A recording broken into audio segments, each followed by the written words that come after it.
Bismillahirrahmanirrahim.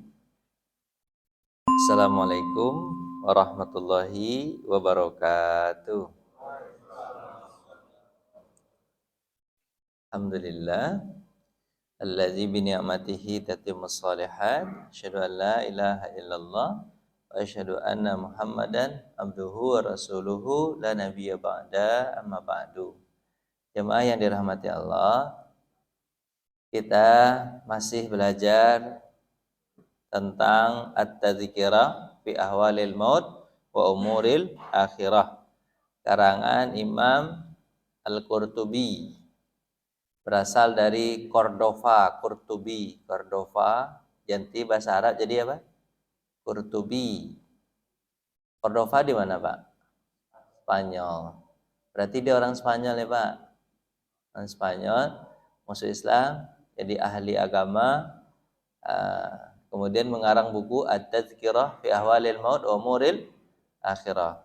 Ada tafsir yang paling terkenal yang ditulis beliau, namanya tafsir Al-Qurtubi. Ya, tafsir Al-Qurtubi. Baik, Bapak, kita masih temanya tentang neraka. Sekali lagi insyaallah selesai neraka ini dah. Nanti kita masuk ke tema surga. Tapi nanti kapan ya? Setelah bulan Ramadan. Apa ya? Nah, karena nanti entar lagi masuk Ramadan nih. Benar enggak ya? Sekarang sudah pertengahan Syaban ya, Pak ya? Nah, Syaban. Entar lagi Ramadan. Baik. Kita temanya tentang neraka. Ini tema ini tema lanjutannya. Ternyata neraka itu juga mengeluh. Apa kata neraka dalam hadis Nabi? Hadis At-Tirmizi 2575. Apa kata Nabi? Sesungguhnya apa dia? Sesungguhnya ada sebuah batu, keluar neraka itu dari atas sebenarnya. Ya Allah, dia di atas nih. Dari atas, maaf, dari atas lagi. Ya Allah, aku ini memakan satu dengan yang lain. Mana tulisannya, Pak? Mana dia? Depan neraka ya. Di mana keluarnya di atas depan? Ya. Terus neraka mengeluh kepada Tuhannya sebagai kata, Tuhanku, sebagianku memakan sebagian yang lain. Karena terbakar terus, Pak. Biasanya kalau terbakar biasanya habis nggak, Pak? Habis. Ngeluh neraka itu. Sebagian. Jadi neraka itu ngeluhnya kenapa kok? Karena kalau udah habis terbakar berarti kan panasnya berkurang. Sebagianku memakan sebagian yang lain. Kemudian Allah buatlah neraka itu bernafas. Bernafasnya bagaimana caranya, Pak? Dibuat sama Allah, neraka itu ada musim dinginnya 2 kali. Musim dingin. Ya kan? Tujuan musim dingin itu apa? Ya membekukan lagi yang kebakar itu jadi dipertahankan. Jadi dingin itu azab juga ternyata, Pak. Jadi neraka itu azabnya bukan hanya azab panas, dingin juga azab.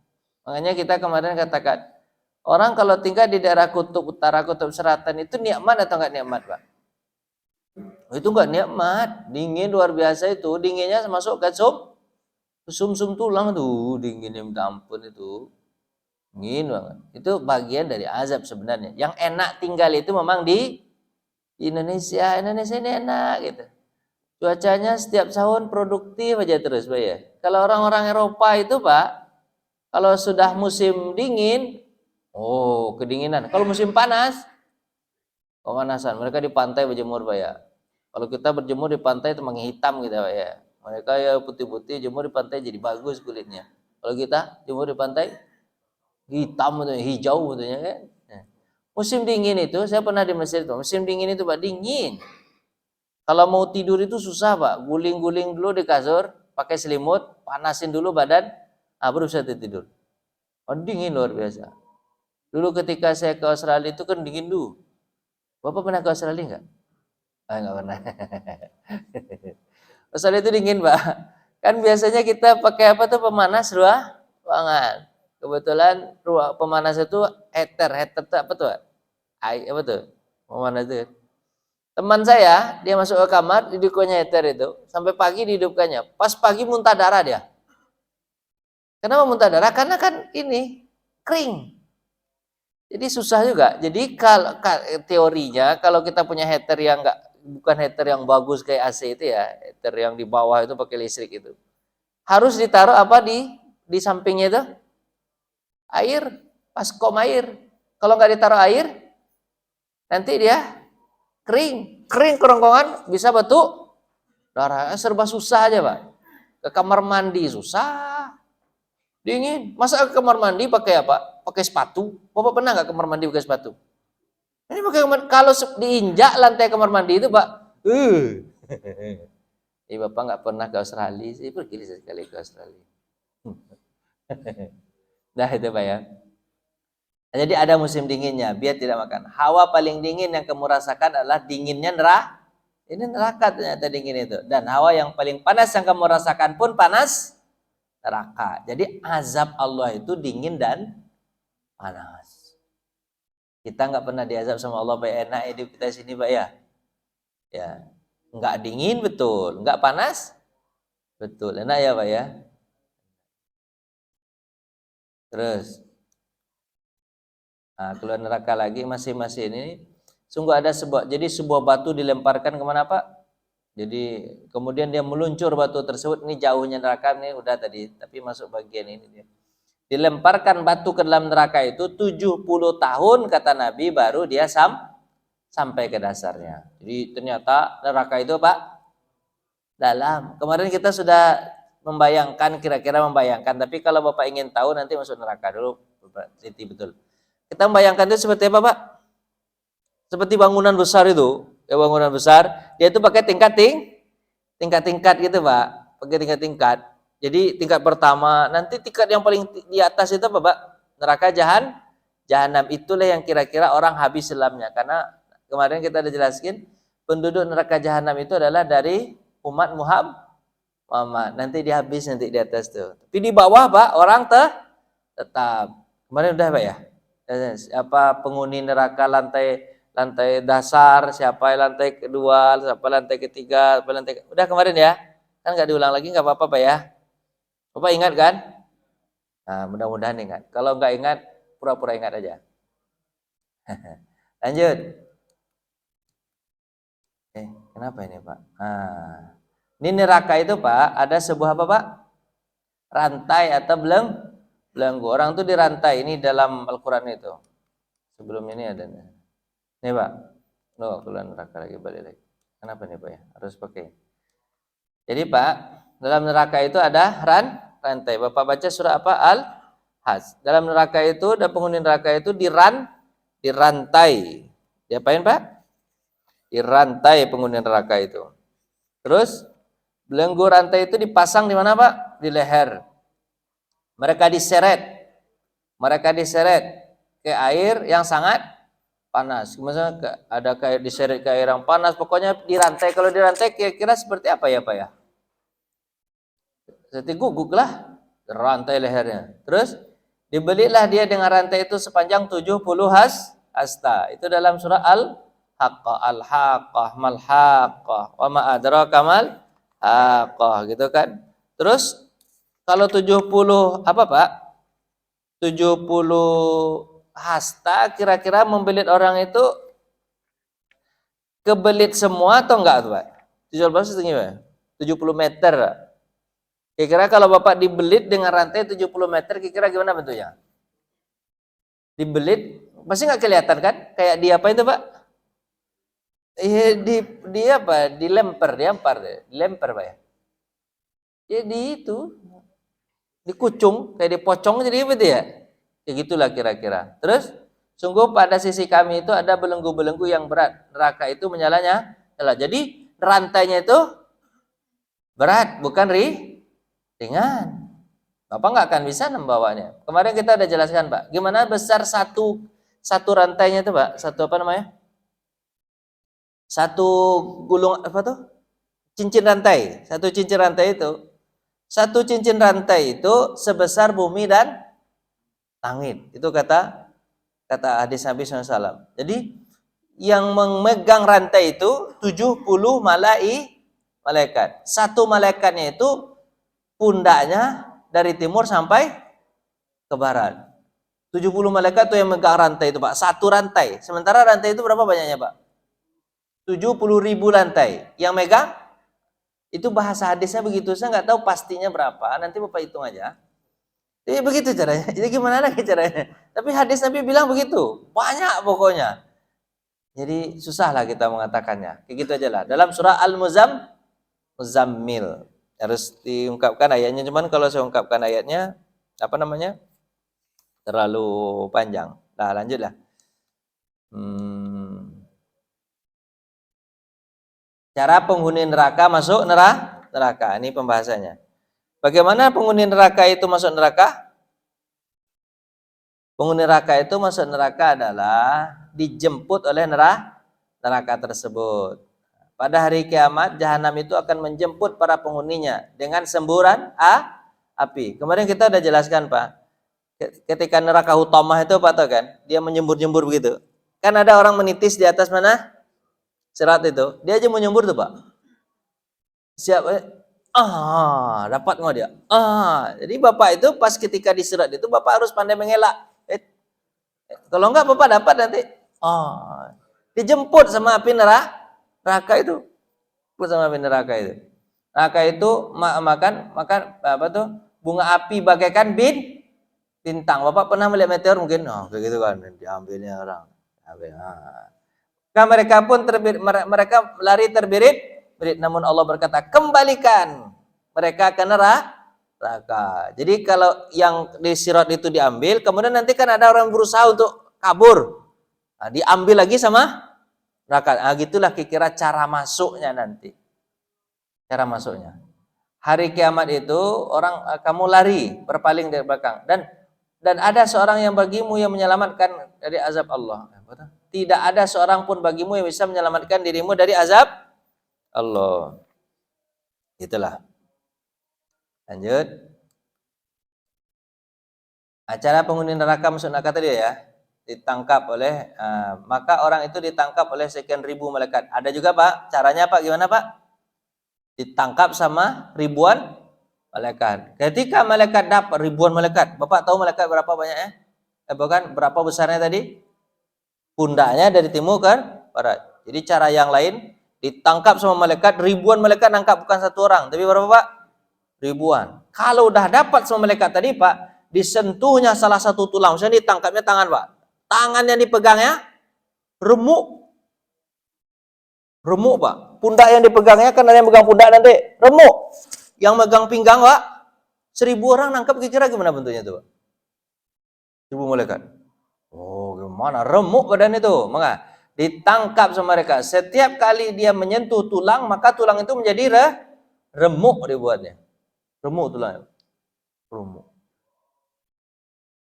Hebat malaikat itu. Kasar berarti, Pak, ya. Apa, Pak? Keras pegangannya. Ibnu Zaid mengatakan tangan dan kaki leher mereka dihimpun. Jadi, Pak, setelah dapat diapain, Pak? Biasanya orang kalau ditahan polisi kalau nangkap orang itu diapain, Pak, tangannya, Pak? Ke belakang, diborgol belakang. Kalau ini enggak, bukannya sekedar borgol, Pak. Tangan dan kakinya dihimpun. Dihimpun itu diapain, Pak? Dijadikan bola. Coba, Pak, dihimpun tuh, Pak. Tangan dan kakinya disatukan gini. Ketika di bola tuh ditundukkan kepalanya kan? Gituin, Pak. Tundukkan kepalanya dalam belenggu. Lalu dilemparkan ke dalam api neraka. Jadiin bola dulu, Pak. Kan udah remuk tadi tuh. Tangan kakinya dihimpun. Habis itu dijadikan bola, ada golongan. Ya masuklah. Kan udah remuk tadi. Itulah kira-kira. Nah, apa lagi? Gelora api neraka itu, Pak. Api neraka itu bergelora gimana, Pak? Nah, dapat mengangkat penghuninya ke tingginya hingga mereka dapat melihat ahli surga. Kemarin bertanya. Jadi, Pak, di apa tuh? Kan diapain sama api neraka? Bapak ada nggak ngelihat api? Bapak kalau dibakar sama api, tangan Bapak nenek nggak ke atas? Enggak ya? Enggak nenek kan? Tadi ada kebakaran kemarin tadi itu. Gimana kebakaran, Pak? Pipanya, Pak, ya. 13 sama tiba ya. Kan nggak terangkat-angkat orang. Rumah nggak terangkat-angkat kan? Nah, cuman api aja kan. Kalau api neraka itu, Pak, dia mengangkat orang, Pak. Saking tingginya gimana, Pak? Sampai melihat orang surga. Kemarin kita udah jelaskan salah. Ketika melihat orang surga itu, Berarti kan ada jawaban Bapak, berarti senang dong pas ngeliat orang surga. Ya Allah, senang. Bukan, pemahamannya itu adalah ketika dia melihat nikmat orang, nikmat sakitnya makin bertambah. Bapak misalnya, Bapak nggak punya duit, terus ada orang mandang-mandangkan duit gini, kira-kira gimana perasaan hati Bapak? Jawablah dikira. Gimana? Bapak nggak makan, lagi lapar nih. Dulu ketika kecil kan kita begitu kan, ketika kecil dulu. Kita lagi lapar nih, ada teman makan di depan. Gimana perasaan hati Bapak? Bapak menelan, tapi yang Bapak telan itu ludah. Nah gitu, kira begitulah. Jadi dia melihat surga itu bukan nikmat, tapi menambah azab. Makin diperlihatkan kenikmatan itu makin sakit hatinya. Kira begitu. Jadi api itu mengangkat dia sampai ke surga. Padahal kan kita tahu kan, surga itu kan lebih tinggi lagi, ya kan? Diangkat dong.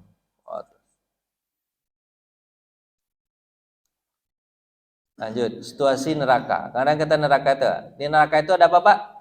Gunung ada? Ada. Bapak kalau ingin jalan-jalan ke gunung neraka, ada gunung. Gunung ada. Parit-parit, ke lembah-lembah. Bapak suka main-main ke lembah-lembah kan? Lembah Anai gitu. Kalau di Padang itu lembah Anai, itu ada juga lembahnya, tapi neraka isinya. Lembah Parit ada, gunung ada, lembah ada, sungai juga ada. Ada, sungai neraka. Terus penjara ada, tungku api ada, istana apa? Istana api. Ada ular-ular, ada kalajengking, ada. Terus telaga yang berisi nanah campur darah ada alat-alat penggiling, digiling orang. Bapak pernah giling. Ada alat penggiling, kincir diputar ada semuanya ada. Apa yang Bapak senangi di dunia nanti itu kan menjadi azab. Kalau Bapak senang pergi ke lembah-lembah, nanti lembah-lembahnya itu banyak setannya di situ, banyak dosa, Bapak nanti dimasukkan pula ke lembah itu yang isinya api. Kalau Bapak suka pergi ke gunung-gunung, ke puncak-puncak yang gunung itu banyak berbuat dosa, nanti di neraka dinaikkan juga ke gunung tapi isinya api. Kan itu kata Nabi, diganti azab mereka sesuai dengan apa yang pernah mereka lakukan di dunia. Itu.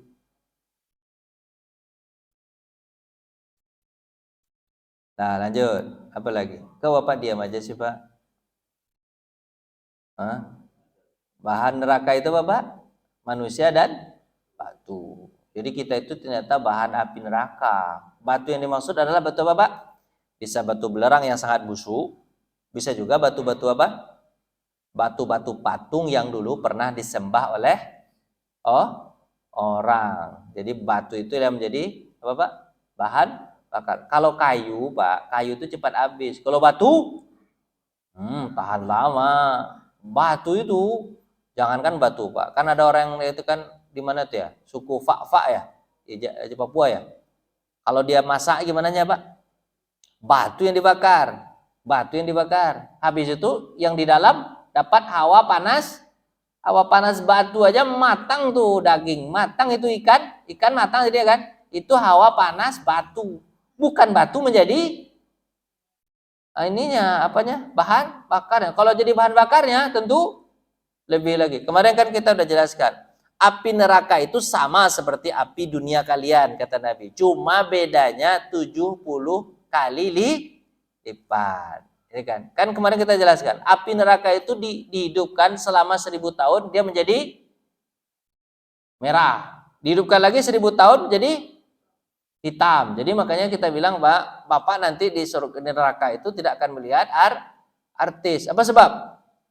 Gelap udahlah gosong. Gelap lagi, nggak kelihatan orang. Gitulah. Terus Pak, sungguh kamu ada yang kamu sembah. Jadi sembah itulah adalah bahan bakar api neraka. Umpan api neraka itu. Surah Al-Anbiya ya 98. Lanjut. Padanya Rumah tubuh orang kafir. Jadi orang kafir itu Pak, besar tubuhnya diapain Pak? Gede-gedein sama Allah supaya apa? supaya bisa merasakan azab yang sangat pedih. Tubuh orang kafir itu neraka dibesarkan sekalian, dibesarkan. Kemudian sesuai dengan kekafirannya. Makin kafir, makin gede. Azab di atas mukmin itu berbeda-beda dia, ya kan? Kata tubuhnya. Gigi gerahamnya saja, geraham Bapak tahu geraham mana, Pak? Gerahamnya orang kafir tadi, Pak. Gigi geraham atau gigi taring ini ya. Ya kan? Sebesar gunung Uhud. Giginya sebesar itu, kira-kira orang ya? Besar atau enggak, Pak? Besar kali orang kafir itu. Tebal kulitnya, kata hadis Muslim ini, tebal kulitnya, Pak, sejauh perjalanan 3 hari orang berkendaraan. Wih, berarti kulitnya tebal banget, Boy. Itu yang dibakar. Bayangkan sama Bapak, sebesar itu orang api neraka bisa bakar, Pak. Jadi kata Bapak, gede-gede orang nggak kuat api neraka bakar nih gitu kan. Oh, habis sama api neraka. Kulitnya tebalnya seperti 3 hari perjalanan. 3 hari perjalanan, Pak. Kalau dulu pakai onta 50 kilo kali 3 berarti 150 kilo tebalnya kulit. Tebal kulit itu. Mana yang lebih besar kulit daripada daging? Mana yang lebih banyak kulit pada daging? Daging lah. Bapak jawab kulit tadi. Daging lah. Berarti lebih tebal lagi dagingnya. Itu kan, Pak ya? Lanjut. Sesungguhnya manusia yang paling pedih siksaannya dari kiamat siapa, Pak? Nah, ini kita masuk nih, Pak, para pelukis. Pelukis maksudnya itu maaf, Pak ya. Nanti kalau Bapak melukis. Lukis apa, Pak, contohnya, Pak? Manusia yang nanti akan disembah. Itu tuh. Tapi kalau melukis apa, Pak? Lukis apa, Pak? Lukis pohon, keindahan, kemudian bersaksi, Masya Allah, indahnya Allah nih, gitu kan. Tapi kalau melukisnya, lukis apa, Pak? Manusia, pohon. Makanya, Pak, kalaupun ada yang menjadi pelukis, kemudian dia mengatakan ini kan seni, Ustaz. Saya pernah nyampaikan hadis ini.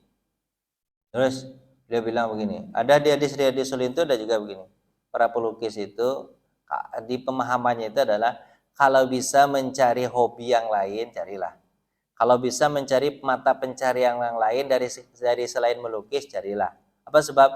Takut kesinggung sama hadis ini. Kalau bisa. Tapi kalau enggak bisa ya sudah, lukis, tapi lukis yang mana, Pak? Yang membuat kita takjub kepada ciptaan Allah Subhanahu wa taala. Bukan melukis-lukis yang akan nanti disembah gitu. Kita sebenarnya tidak butuh wajah orang. Yang kita butuhkan apa, Pak? Apa tuh namanya? Yang kita butuhkan apa, Pak?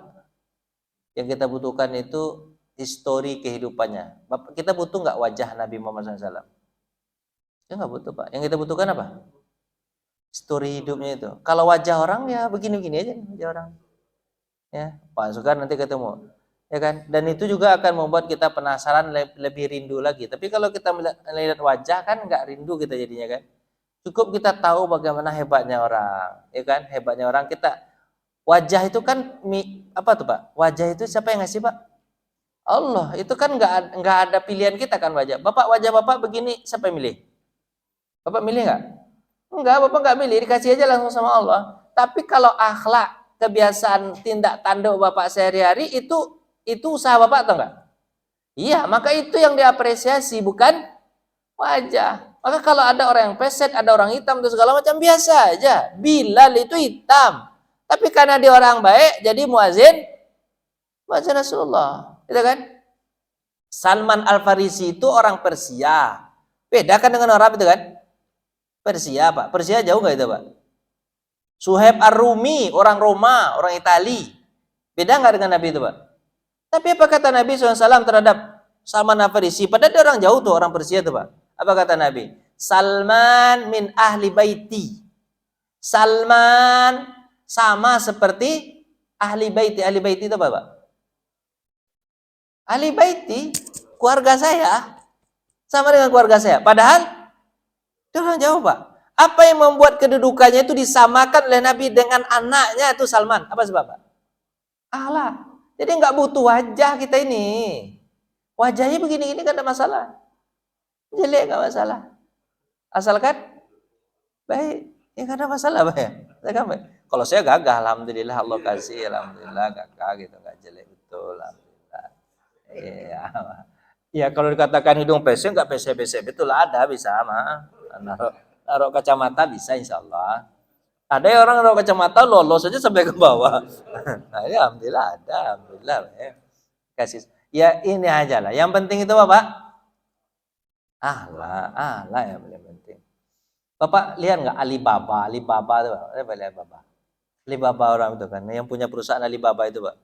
Badannya kecil, gitu kan. Tapi duitnya banyak, orang sayangnya sama dia, Pak. Karena duitnya banyak. Bapak kalau kira duit Bapak banyak, sayang nggak orang sama Bapak? Sayang lah. Tapi kenapa kok banyak orang yang nggak sayang sama Bapak? Karena duit Bapak sedikit. Makanya orang nggak sayang sama Bapak. Artinya orang itu pada disayang itu bukan karena penampilan aja, tapi apa, Pak? Prestasi. Ada prestasi. Tapi bukan prestasi duit yang kita kalau orang iman beriman itu bukan prestasi duit, tapi apa? Prestasi akhlak. Jadi kita nggak butuh, makanya pelukis itu ya nggak dibutuhkan betul untuk melukis orang. Apa sebab, Pak? Kita nggak butuh penampilan orang, yang kita butuhkan apa? Akhlaknya. Makanya, Pak, salah satu nih, Pak, kalau bisa nih cari apa, Pak? Cari pekerjaan selain melukis, apa, Pak? Apa? Tapi kan ada juga orang mengatakan itu kan keindahan dan seni, Pak Ustaz. Iya. Tapi seninya itu diarahkan ke misalnya membuat apa nih, Pak? Karpet bagaimana begitu indah. Kan seni juga nih, Pak ya. Ininya dibuat ini. Kan seni juga kan. Jangan lukis-lukis orang. Kalaupun melukis apa, Pak? Pemandangannya Masya Allah gitu. Atau ingin melukis ya jadi arsitektur gitu, Pak ya. Lanjutlah. Sungguhnya manusia yang paling sedih siksaannya dari kiamat siapa, Pak? Orang yang membunuh Nabi. Oh, itu salah satu tuh. Jadi Bapak harus hindari membunuh Nabi. Biasanya orang-orang Yahudi. Nabi Zakaria, Nabi Yahya dibunuh kan. Dan banyak-banyak lagi. Jumlah Nabi berapa, Pak? 123.000. Itu jumlah Nabi. Yang menjadi Rasul 313. Itu menjadi Rasul tuh ya. 313. Yang wajib Bapak hafal 25. Coba kalau Allah wajibkan Bapak ngafal 123.000 gimana? Nah, 25 aja Bapak ngafal. 25 ini Bapak hafal, sekalian Bapak hafal sejarah hidupnya. Kalau Bapak hafal sejarah hidupnya, Bapak akan begini cara hidup sebenarnya ya. Macam-macam itu, gaya Nabi itu hidup macam-macam itu. Ada yang susah punya anak, ada yang sakit, ada yang gagah, ada yang jadi raja, ada yang miskin, macam-macam kan? Ada yang umatnya di apa? Nabi Nuh, yang umatnya didakwahi ratusan tahun, hampir ribuan tahun, sampai 1000 tahun, yang dapat cuma 80 orang. Macam-macam kan gaya itu. Nah, kalau Bapak baca sejarah mereka itu kan Bapak, oh begini hidup. Kan enak tuh. Tapi Bapak butuh nggak wajah-wajah Nabi itu, Bapak butuh nggak? Nggak butuh. Yang kita butuhkan apa? Sejarah hidupnya itu. Makanya wajib Pak hafal berapa? 25. Biar apa? Biar Bapak bisa berkaca dari kehidupan mereka. Nah terus Pak, Nabi ini ada yang dibunuh. Banyak sebenarnya. Cuman yang dari 25 yang kita wajib ketahui ini 2 yang dibunuh. Coba Pak. Nabi Zakaria dan ya Isa katanya dibunuh. Tapi kan kata Allah enggak. Allah bilang enggak. Barrafa'ullah, Allah angkat ke atas lah langit. Gitu kan? Gitu. Terus siapa lagi Pak? Yang dibunuh oleh Nabi. Jadi sebalik. Yang membunuh Nabi siksaannya berat. Yang dibunuh Nabi berat juga. Berarti yang dibunuh Nabi dia adalah orang jahat betul. Ya kan? Siapa yang dibunuh Nabi, Pak? Kalau Nabi Muhammad tidak pernah bunuh orang. Apa ya? Hah? Nabi Musa pernah membunuh orang Mesir itu ya. Berarti orang jahat itu ya. Oh ya, Musa. Pokoknya yang dibunuh itu, bunuh Nabi itu ini. Nabi Muhammad tidak pernah bunuh orang. Oh iya, Nabi Khidir juga membunuh ya, Pak ya? Dibunuhnya anak, Pak ya? Anak-anak kecil bunuhnya, Pak. Anak kecil. Tapi Nabi Khidir itu kan diberi sama Allah, Pak. Bapak jangan coba-coba pula ini anak kecil Pak bunuh aja. Terus Bapak bilang alasan, ini anak kecil ini nanti jadi perusak, nanti pas besar nih saya bunuh sekarang. Nggak boleh begitu. Nabi Khidir itu Allah yang kasih, muka Allah yang nyuruh. Bapak jangan begitu juga. Bedanya tipis tuh antara dukun sama nabi. Nah, kalau bedanya itu, kalau dukun kan amalannya nggak bagus. Kalau nabi, amalannya bagus, kan kelihatan amalannya itu kan. Cuman orang awam tuh sulit untuk melihat, sulit untuk melihat. Nggak bisa itu dilihat oleh orang yang biasa. Harus siapa melihat, Pak? Maksudnya orang yang arif, atau nanti kalau nggak tahu-tahu juga Bapak cara menyelesaikannya tanya aja sama Allah. Kenapa kok Nabi Khidir memburu anak kecil? Kan itu Pak ya. Padahal kan ya pada durhaka sama orang tuanya. Nanti pemahamannya itu durhaka kepada orang tua dosa besar daripada anak ini. Sebenarnya Nabi Khidir itu baik. Daripada anak ini nanti masuk neraka, lebih baik dibunuh duluan. Dia biar masuk surga. Makanya bapak-bapak kalau ada anak-anak bapak yang takut bapak kira-kira masuk neraka, bunuh sekarang. Jangan kan kesimpulannya salah-salah jadi kan tidak bisa kita ngambil kesimpulan, susah kesimpulannya. Karena itu luar biasa. Ya kan? Siapa lagi, Pak? Yang jelek itu pelukis patung. Jadi kalau ada orang yang punya pekerjaan ini, kata apa, Pak? Kata ulama, kalau ada yang punya pekerjaan pelukis patung, kalau bisa, Pak, cari pekerjaan lain aja. Hadis riwayat pedihnya sisa neraka. Ada orang yang disekap. Di mana, Pak, disekap, Pak? Di petinya. Nah, kemudian dia berteriak keras-keras. Itu adalah azab bagi orang yang sombong. Jadi orang sombong, Pak. Jadi orang sombong itu kan biasanya kan ngomong kemana-mana, Pak. Azabnya diapain, Pak? Dimasukkan dalam peti. Cobalah ngomonglah dalam peti. Dia nggak ngomong, dia cuma apa, Pak? Teriak. Jadi omongan diganti dengan teriakan. Jadi kalau ada orang yang sombong, Pak, besok ini kerjaan dia. Nangis ya, ampun-ampunan. Terus ada orang yang perutnya apa, Pak? Dibelah, lalu ususnya, Pak, perutnya dibelah, habis ususnya diseret. Biasanya orang yang kalau diseret apa, Pak? Tangan ditarik kan? Tangan ditarik atau kaki ditarik itu masih lumayan kan? Tapi yang ditarik apa, Pak? Usus ditarik. Gimana usus ditarik? Nah, ini azab bagi orang siapa, Pak? Memakan hak orang, motong-motong hak orang, Pak. Orang dapat bansos 500.000 sampai ke orang cuma 200.000, 300.000. Disunat, Pak, dia. Itu, Pak. Diseret. Seretnya pakai apa, Pak? Usus. Nah, ini usus kamu ini panjang betul, kata apa? Banyak yang kamu makan ini, data haram, aspal, macam kamu makan semua nih. Seret lah usus. Panjang betul usus kamu nih, seret sama malaikat. Ada orang yang berjalan mondar-mandir di antara neraka jahim dan air yang sangat panas tanpa mau diam, jalan aja terus. Apa itu, Pak?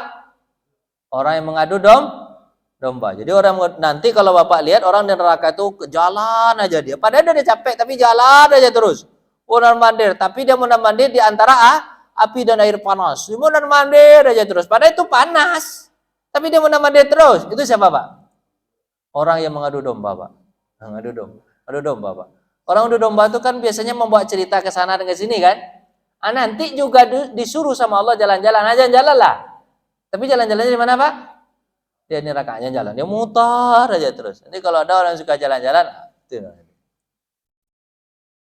ya Allah ya Rabbi, tinggalkanlah sifat-sifat itu. Biar kita terhindar dari neraka. Orang yang paling berat sisanya, siapa, Pak? Adalah orang yang paling berat menyiksa sesama manusia. Kalau dosa ke Allah kan kita udah bilang kemarin, dosa ke Allah itu gampang tobatnya. Tinggal angkat tangan, Allah Maha Penerima tobat. Tapi kalau dosa ke orang, Pak, berat, harus minta maaf dulu. Kalau kita minjam duitnya, kembalikan dulu. Kalau kita pernah menghinanya, puji dia, harus dibalik-balikkan gitu kan. Dan meminta maaf sama orang itu lebih susah daripada minta maaf sama Allah. Bapak biasanya kan malu ya minta maaf sama orang ya. Bapak pernah misalnya Bapak datang ke rumahnya, terus Bapak curi duitnya. Habis itu cara minta maafnya gimana, Pak? Pak, duit Bapak kemarin saya ke rumah kemarin itu saya curi duit Bapak tuh, Pak. Ada 200.000 nih saya ambil nih. Ini Pak duit. Harus Bapak jelaskan itu. Kalau nggak Bapak jelaskan, nggak dimaafkan. Misalnya Bapak taruh aja di mana duitnya? Di apa tuh di atas meja. Kan orang yang punya rumah merasa, oh ini duit saya nih. Dia nggak merasa itu duit. Jadi mungkin dia, oh lupa mungkin saya taruh di sini. Kan itu kata dia kan. Bapak harus bisa menjelaskan, Pak duit Bapak nih saya curi nih 200.000 nih ya, 200.000 ini saya curi kemarin nih. Kan jatuh di bawah kita jadinya. Ya kan? Nah, makanya kalau takut jatuh di bawah, jangan nyuri. Pikir dulu. Berapa orang tuh Pak yang banyak Pak? Gitu. Udah terserah lah Pak. Banyak kalau saya mesti disindir banyak sebenarnya. Itu yang punya mobil Rubicon. Rubicon Bapak nggak tahu ya? Bapak nggak punya TV sih. Hanya mobil Rubicon. Rubicon. Hah? Banyak itu. Masa duitnya apa? Kalau pangkatnya sama dengan pangkat saya, kalau dia ini Pak ya, PNS ya, pangkatnya sama saya. Saya gini-gini aja Pak. Dia duit hibahnya 9M, hibah Pak. 9M hibah, Pak tahu hibah?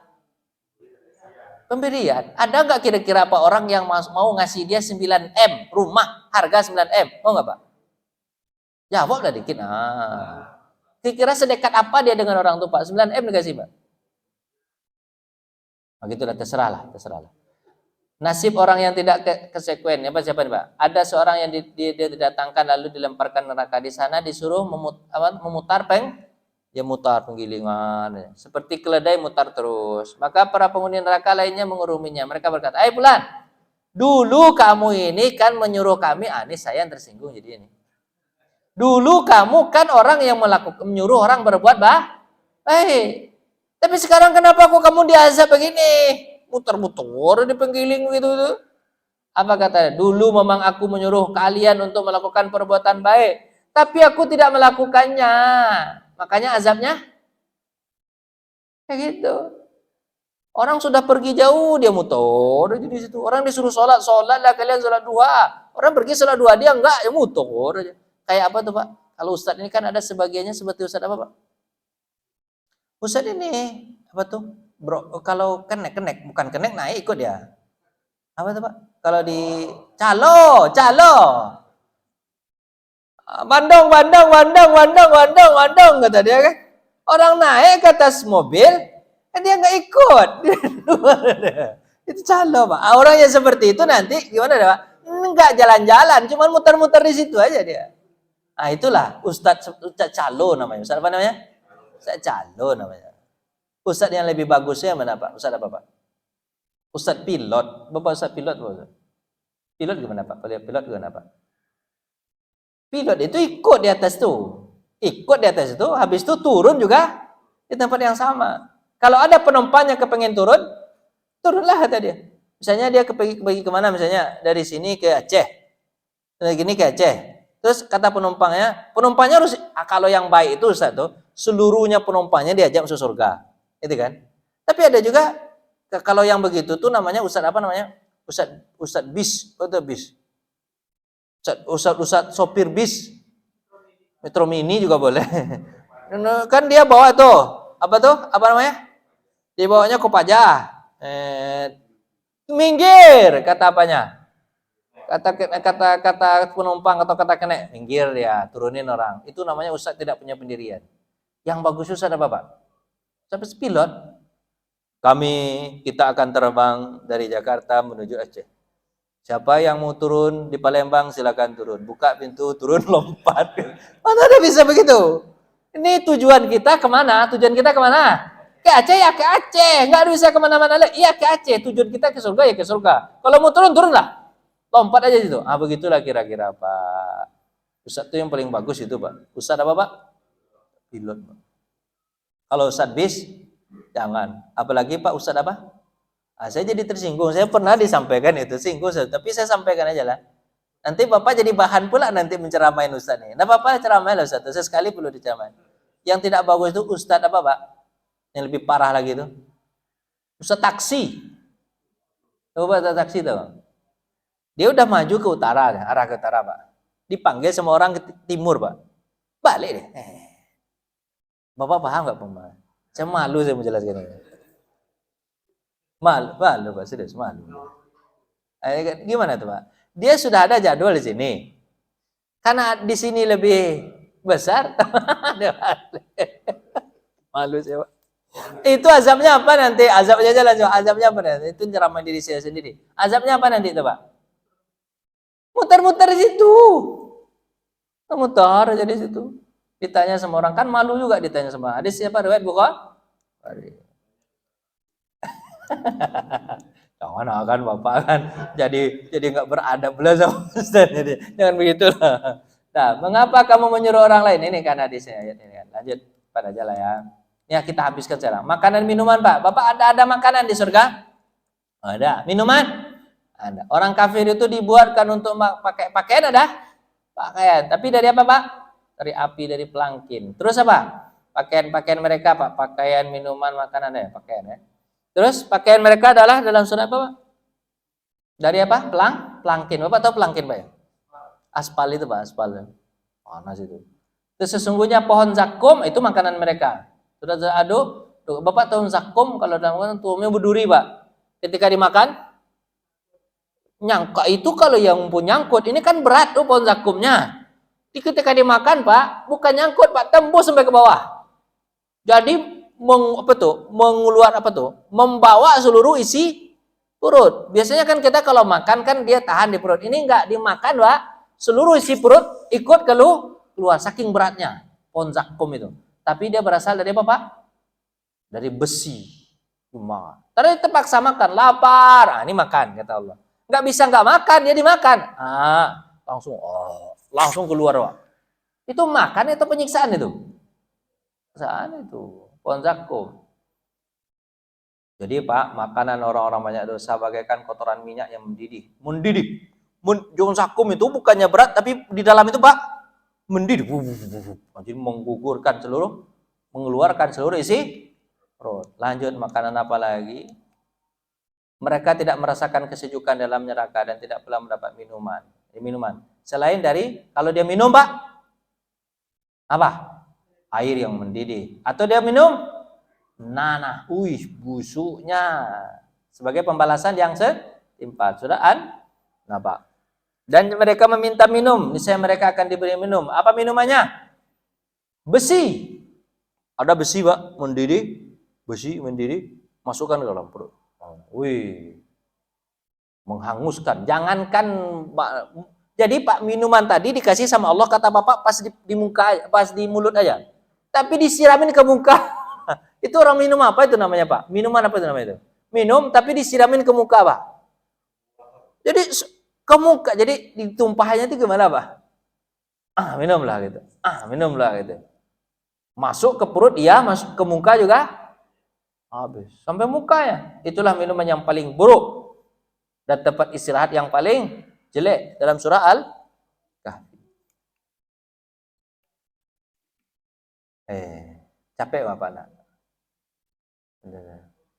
Bapak tanyalah Pak. Ini azab aja semuanya isi ini Pak. Azab aja isi. Makanya kemarin kita diajarkan Pak. Udah kenapa? Tanyalah.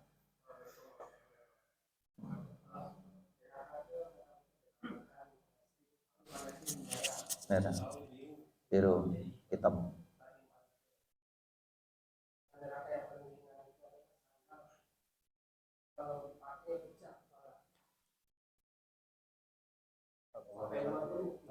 Abu Lahab, Abu Thalib mendidih kepalanya Pak, meleleh seperti es.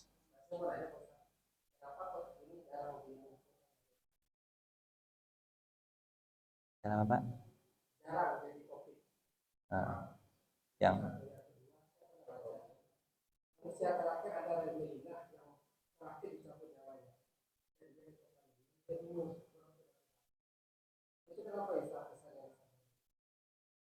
ya. Jadi bukan kalau hadis yang saya baca nanti kita mungkin setelah selesai belajar ini kita belajar ini lagi. Akhir zaman kalau Pak mau. Ada buku Malahim Al-Kubra di akhir zaman. Huru hara di akhir zaman. Nanti orang yang meninggal terakhir itu Pak adalah orang yang mengendarai unta, dan terakhir orang meninggal itu orang Madinah yang digiring ke Syam. Jadi Syam itu, Bapak tahu Syam itu 4 negara ya? Palestina, Yordania, Lebanon. Itulah di sana tempat terakhir hari kiamat. Kenapa kok orang Madinah? Karena Madinah itu Pak adalah tempat, karena kan kota suci itu Pak, Mekah dan Madinah, itu adalah tempat yang tidak bisa dimasukin oleh apa Pak? Oleh Dajjal ya. Dajjal, setan, jin nggak bisa masuk situ. Karena dijaga oleh sampai di kiamat tetap dijaga. Tapi di hari kiamat itu Madinah dan apa itu? Mekah itu dia gempa terus, Pak. Bapak tinggal di tempat gempa kira-kira gimana? Aman atau nggak aman? Gempa itu sebenarnya dari Dajjal yang menghentakkan kakinya. Dia nggak bisa masuk ke dalam, habis dihentakkan kakinya. Ternyata gempa itu bisa buatan, Pak. Buatannya pakai apa, Pak? Hentakan kaki Dajjal. Kalau sekarang ada gempa di Turki, mungkin ada hentakan kaki juga itu, Pak. Siapa punya kaki itu, Pak? Oh, nggak tahu kita Dajjal mana itu. Ini dibuat sama Dajjal itu, Pak. Gempa itu, Pak. Dia hentakan lagi. Pang. Gemetarlah semua apa, Pak? Mekah itu gedung-gedung hancur. Itu sebenarnya ini suruh orang keluar, kan orang itu keluar orang kan. Orang keluar dari situ kan. Namanya ngungsi ya. Tapi orang yang beriman, dia tahu dia itu Dajjal ada di luar dan ingin menyelamatkan apa, Pak? Imannya, dia tetap di dalam. Maka makin lama keimanan orang kan, kalau udah gempa kira-kira makan minuman ada nggak, Pak? Tentulah, listrik mati. Karena gempa kan, biasanya gempa gitu kan, air mati. Habis apa, Pak? Air nggak ada. Habis apa, Pak? Ya hancur lah. Dia bertahan di situ nggak apa-apa, asalkan iman saya kuat. Tapi dia terakhir lama-lama juga digiring oleh Allah kemana, Pak? Ya sama di Syam itu nanti dia ini apa, Pak? Dimatikan oleh hari kiamat itu sebenarnya. Coba. Pertanyaan Bapak yang kedua tadi Bapak lupa sih. Itu yang pertama. Jihad. Oh, neraka. Pak, kalau neraka ini kalau dibahas, Pak, nggak enak dibahas, Pak. Bapak enak nggak dibahas neraka ini? Enak nggak? Banyak apa tidur aja pusat sakit belajar. Nggak enak dibahas serius, Pak. Yang enak dibahas itu ya sholat, puasa, enak itu dibahas, Pak ya. Enak gitu, tidak menyinggung. Kalau ini, Pak, menyinggung semua ini. Nggak enak ini dibahas nih.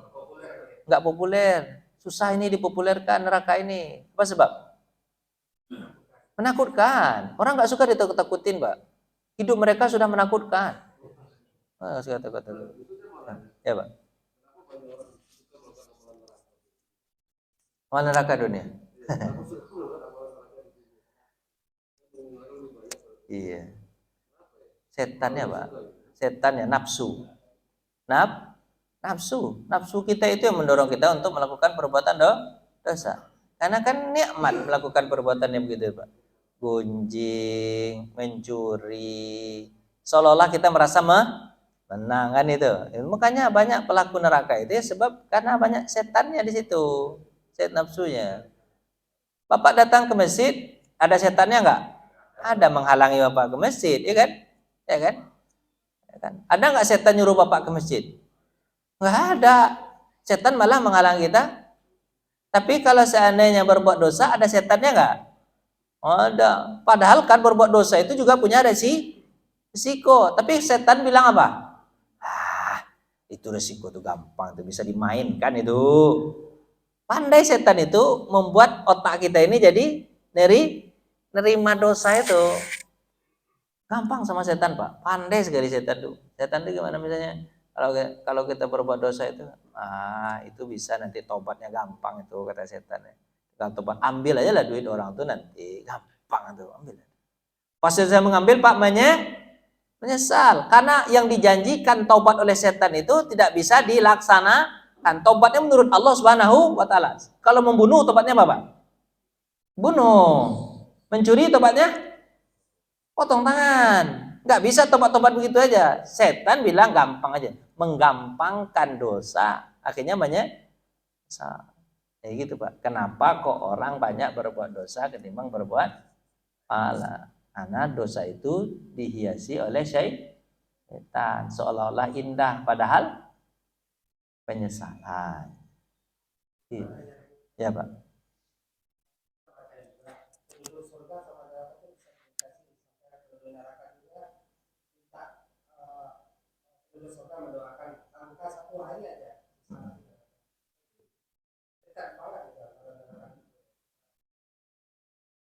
Ya, itu atas izin Allah Subhanahu wa taala untuk menambah apa, Pak? Menambah azab. Tapi kan ayat ini kan apa tadi? An afidu alaina minal ma au mimma razaqakumullah. Hai orang surga, kasihlah kami beberapa teguk air atau beberapa hal yang diberikan kepada kalian nikmat dari Allah Subhanahu wa taala. Penduduk neraka surga hanya bilang apa, Pak? Qalu innama harramahuma 'alal kafirin. Dijawab, Pak, tapi jawabnya enggak enak. Apa jawaban mereka? Ini diharamkan untuk orang kafir. Jadi, Pak, kita minta tapi dijawab walaupun kami punya nih, bagaimana rasanya, Pak?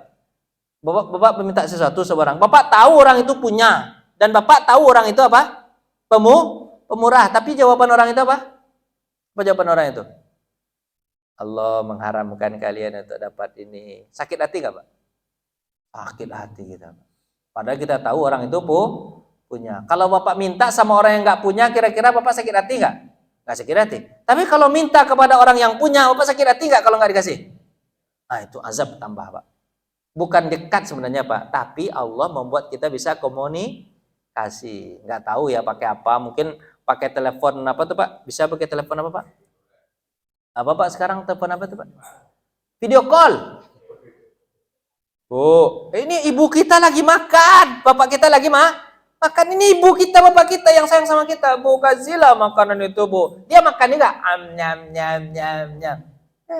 Enggak tahu saya, mungkin video call kali itu, Pak ya. Mungkin saya jadi video call. Saya membayang-bayangkannya begitu aja. Video call. Maka kasihlah sedikit, Bu. Kirimlah, Bu. Tolonglah, Bu. Apa jawabannya? Haram ini, Bu. Kalian nih, kalian kafir. Kita gitu. Orang tua kita bilang haram. Padahal kan ibu sayang sama saya. Iya sayang, tapi haram. Enak-enak betul, Pak. Udahlah Bapak pulang aja lagi ya. Udah tutup. Ya, makasih ya, Pak. Ini sebenarnya banyak sekali, serius, banyak sekali tentang neraka. Tapi cukup aja sebenarnya, Pak ya. Cukup ya. Cukup lah ya. Besok kita pindah aja ke yang baik-baik. Apa yang baik-baik, Pak? Surga. Itu Bapak baru senyum-senyum. Nah, ini udah dari neraka ini enggak enak. Makanya Allah mengatakan dalam hadis itu menggampangkan kita, memudahkan kita, Bapak. Surga dan neraka itu berdoa sama Allah. Ya, apa kata? Kalau mereka minta 3 kali kepada kami, kabulkan ya Allah. Contoh misalnya apa ya? Doa yang diajarkan Nabi itu, Pak, mintalah surga kepada Allah 3 kali, maka surga itu akan berdoa kepada kita, ya Allah masukkan dia ke dalam kami. Mintalah berlindung dari neraka itu 3 kali, maka neraka pun berdoa kepada Allah, ya Allah jangan masukkan mereka ke dalam kami. Itu, Pak, 3 kali itu aja, Pak.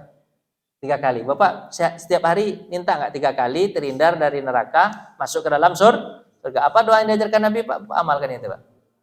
Apa? Allahumma inna nas'alukal jannah. Apa? Wa na'udzubika min sakhatika wa nar. Itu pas ketika itu, Pak. Ketika bawa ini. Ketika ini sering dibaca nih ketika tahajud itu, Pak. Apa doa, Pak? Allahumma inna nas'alukal itu apa, Imam? Allahumma innaka afuwwun karim bukan satu lagi, Pak. Allahumma inna nas'alukal jannah wa na'udzubika min sakhatika wa nar, itu ya. Allahumma inna nas'alukal jannah Allahumma inna nas'aluka ridhaka wal jannah wa na'udzubika min sakhatika wan nar. Allahumma inna nas'aluka ridhaka wal jannah wa na'udzubika min sakhatika wan nar. Allahumma inna nas'aluka ridhaka wal jannah wa na'udzubika min sakhatika wan nar. 3 kali setiap hari Pak minta, surga akan mengatakan masukkan dia. Neraka bilang, Bapak, jauhkan.